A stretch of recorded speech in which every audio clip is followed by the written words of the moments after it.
Have you ever been there? You set your New Year's resolution or goal and you're 100% convinced that you are going to this time manage to actually stick with it.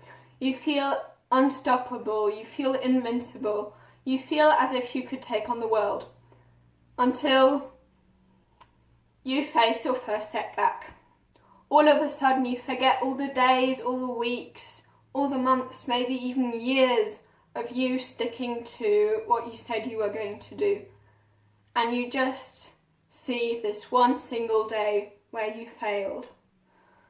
All of a sudden you simply forget everything and just say and think to yourself, that's it, I'm done, I've had enough of this, this is never going to work, I am not capable of changing and I will never be, so I might as well not try in the first place. This all or nothing mentality makes us then swing over to the other extreme of letting go entirely, and then we end up falling behind more and more and more until it becomes very, very difficult for us to catch up. But we don't need to go about it that way.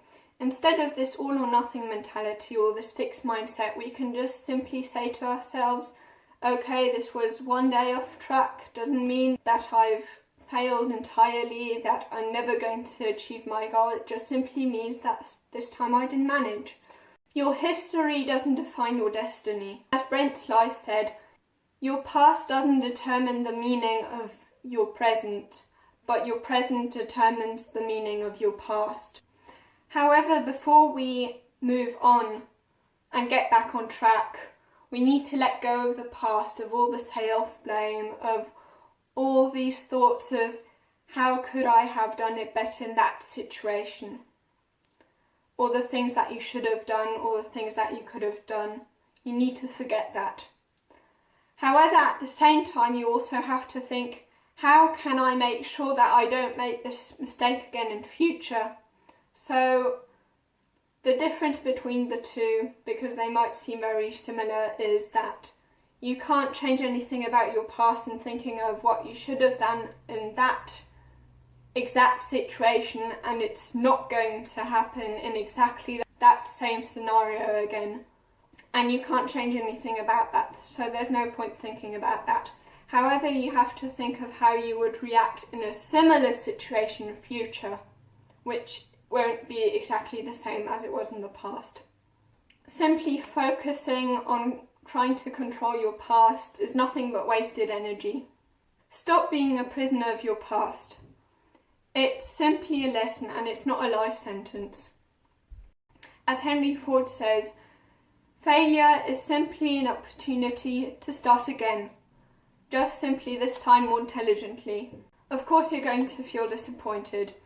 This pain that comes along from not sticking with your goals is inevitable. However, the suffering is optional. Okay, so what exactly is the difference between pain and suffering? So pain is simply what you feel due to the event.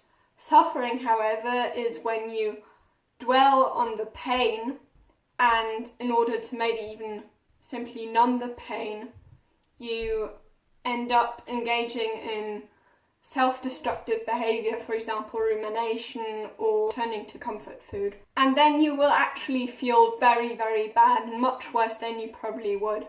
But this time, not because of what happened, but rather, and then it would also be partly your fault why you are feeling this bad, is because now you haven't only got the pain that comes along with this event, now your body, your mental health as well as your physical health is deteriorating as well, and this makes you feel even worse.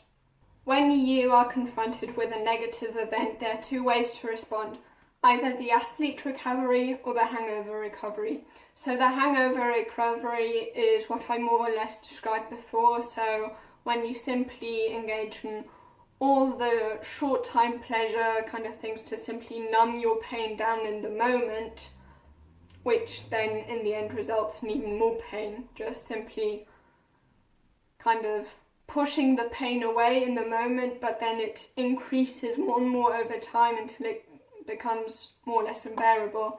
However, the athlete recovery is about how you make sure that you simply get back on track as quickly as possible. So, for example, let's say an athlete has just got an injury.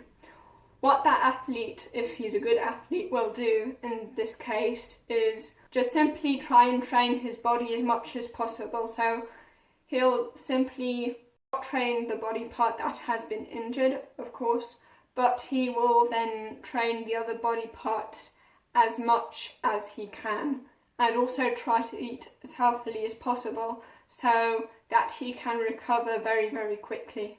The reason why it is so important that you choose the athlete recovery over the hangover recovery is that how long you stay off track determines how long it is going to take for you to get back on track.